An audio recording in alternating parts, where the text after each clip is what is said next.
हम सभी ने यह लाइन कई बार सुनी है कि पैसों से खुशियां नहीं खरीदी जाती। लेकिन अगर आपके पास ज़्यादा पैसे हैं तो आप खुश है कि नहीं वो मुझे नहीं पता। लेकिन अगर आपके पास कम पैसे हैं तो आप खुश नहीं हो पाते। हमारी पूरी लाइफ हमें पैसों के लिए कई मुसीबत आती है और हमें पूरी लाइफ स्ट्रगल करते रहते हैं।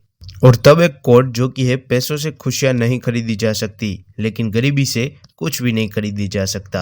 यह लाइन ग्रैंड सेबिएटर को तब रियलाइज हुई जब उन्होंने अपने कॉलेज फिनिश करने के बाद अलग अलग जॉब करी, लेकिन वो कुछ भी पैसा सेव नहीं कर पाए।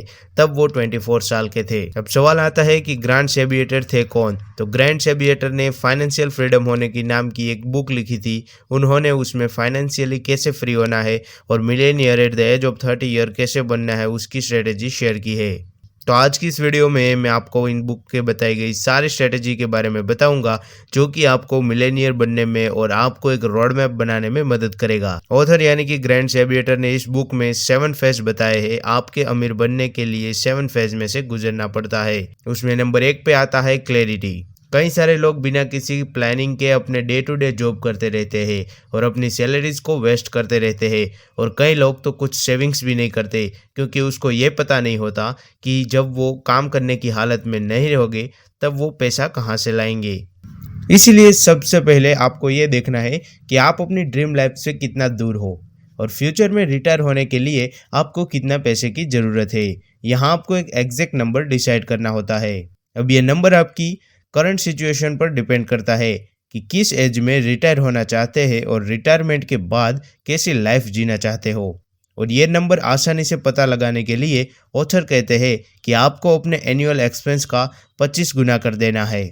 जैसे कि आपका 1 साल का खर्चा करीब 1 लाख है तो फाइनेंशियली इंडिपेंडेंट होने के लिए आपके पास कम से कम 1 करोड़ रुपए होने चाहिए। ये सिर्फ एक एग्जाम्पल है, आप अपने अकॉर्डिंग कैलकुलेट कर सकते हैं। नंबर 2 पे आता है सेल्फ सफिशिएंसी। जब आप इतना पैसा कमाने लगते हैं कि आपको अपने डेली एक्सपेंस के बारे में चिंता करने की ज़रूरत नहीं होती तो आप अपने फाइनेंशियल के गोल के एक कदम आगे बढ़ सकते हैं। फाइनेंशियल इंडिपेंडेंस अचीव करने के लिए दूसरे स्टेप में आपको ये पता करना है कि आपके फाइनेंशियल कंडीशन कैसी है और आपकी टोटल नेटवर्थ क्या है। उसमें आप कितना पैसा कमाते हो और कितना पैसा खर्च करते हैं और आपको अपने इन्वेस्टमेंट में कितना रिटर्न मिल रहा है। सारा लिस्ट बनाने के बाद आपके पास कितने असेट और लायबिलिटी है। असेट वो होते हैं जो आपको पैसा कमा के देते हैं और लायबिलिटी वो होती है जो आपकी जेब से कमाई कम कर रही हो। और ऐसे ही time to time network calculate करते रहना है। इससे आपको ये पता चलेगा कि आप अपने गोल के कितने पास आ चुके हैं। नंबर 3 पे आता है ब्रीथिंग रूम। अगर आप इस फेज में आते हो तो आपको सर्वाइव करने के लिए अपनी मंथली सैलरी पर डिपेंड रहने की ज़रूरत नहीं, बल्कि आप अपने एसेट और इन्वेस्टमेंट में से इतनी इनकम जनरेट कर लेते हो कि अगर मंथली सैलरी भी ना आए तब भी वो आपको अफेक्ट ना करे और आप अपने डेली एक्सपेंस को मैनेज कर पाए। इसलिए जब आप अपने पैसों को खर्च करें तो उससे पहले आपको खुद से कुछ सवाल पूछने चाहिए। क्या आपके पास इसे खरीदने के लिए पूरे पैसे हैं? ये खरीदना आपके लिए कितना ज़रूरी है और इसे खरीदने के बदले आप अपनी लाइफ के कितने मिनट स्पेंड कर रहे हो। जब आप कुछ भी खरीदने से पहले खुद से सवाल करते हो तो आप अच्छे से डिसीजन ले पाते हो कि आपको अपनी मेहनत का पैसा और अपना टाइम इस चीज़ में स्पेंड करना चाहिए या नहीं। नंबर 4 पे आता है स्टेबिलिटी। जब आप इस फेज में एंटर होते हो तो आपके पास कोई लोन नहीं होता और किसी का उधार नहीं होता। आप फाइनेंशियली इतने स्टेबल हो जाते हो कि फाइनेंशियली आपको किसी की हेल्प लेनी नहीं पड़ती। और साथ ही जब आपके पास इतने पैसे होते हैं कि अगर आपकी सारी इनकम बंद हो जाए तो भी आप बिना किसी परेशानी के आने वाले 6 महीनों से सारे खर्चे उठा पाए। जनरली हमें सिखाया जाता है कि हर एक छोटी मोटी चीज़ों में जितना हो सके उतनी सेविंग करनी चाहिए और एक वेल प्लान्ड बजट को फॉलो करना चाहिए।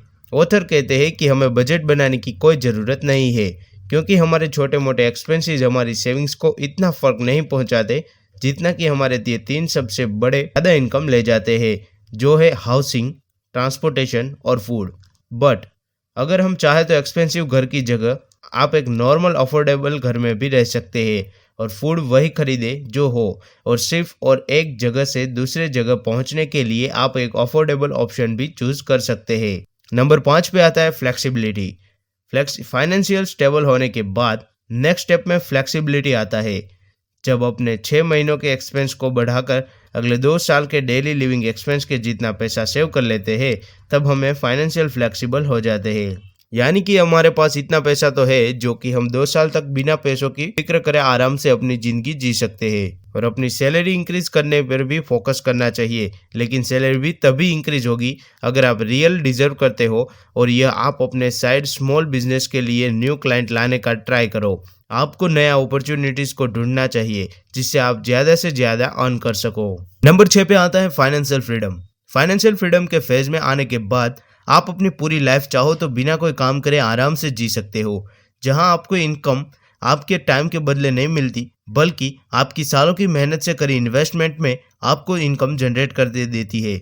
इस फेज में आने के लिए आपको ऐसा माइंडसेट डेवलप करना चाहिए जहां आप पैसा कमाने और सेव करने के नए नए तरीके ढूंढ पाए, जिससे आप अपनी इनकम इंक्रीज कर सको और अपने सेविंग्स रेट को भी पहले से और ज़्यादा इंक्रीज करने के लिए ऑथर एक ट्रिक बताते हैं कि जब हमें एक्सपेंस को कम करके सिर्फ सेविंग करने के बजाय अपना ज़्यादा फोकस अपने इनकम को इंक्रीज करने पर लगाए तो बेहतर रहेगा।